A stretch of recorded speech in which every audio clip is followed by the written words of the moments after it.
no real violence in the film. There's a couple of scenes where there's some yelling and arguing and a little bit of shouting that happens, but they're very short-lived. A door is slammed in one of those scenes. A man is chased by another man holding a shovel, and there's one scene when a man is holding a baton, and he's just holding it threateningly. Nothing actually happens, but there's a bit of tension in that scene. There's a little bit of petty theft and trespass, a lot of trespass in the film, but other than that, certainly no physical violence in the film.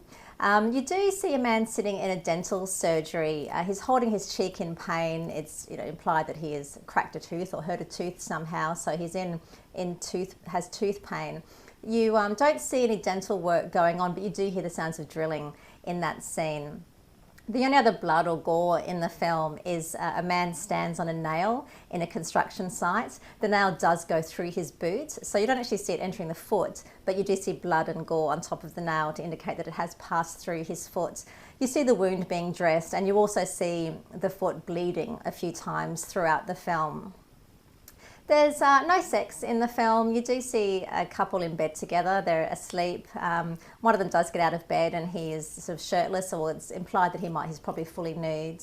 You do see him later on dancing around a rooftop without any clothes on, but again, you don't see any genitals.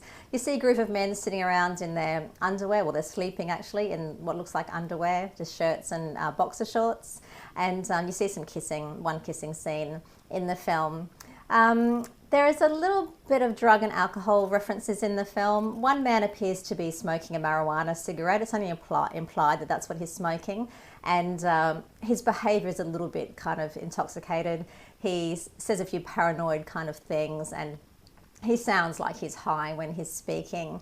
The alcohol use is fairly limited, that you see beer, wine and champagne being drunk. There is one scene set in a bar, but it's during closing hours, so you don't see anybody drinking or anything in that scene.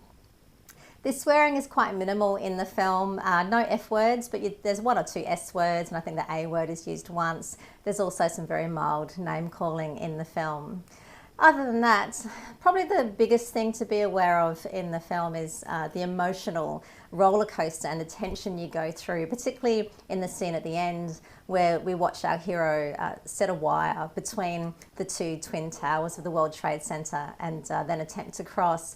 It is nerve-wracking, and don't be surprised if your palms actually get sweaty watching the event unfurl. It's also very tough not to feel an emotional connection to the towers. The CGI work is so incredible and it's so real that you really do feel like you're watching and looking at the Twin Towers, and particularly because it's in construction phase, the towers in the film, you do feel a sense of loss of these buildings. So if you have an emotional connection to these buildings, don't be surprised if that does creep up on you while watching the film. Other than that, The Walk is directed by Robert Zemeckis, and it stars Joseph Gordon-Levitt and Charlotte Le Bon. And you can read my full breakdown of the film at cinemum.net.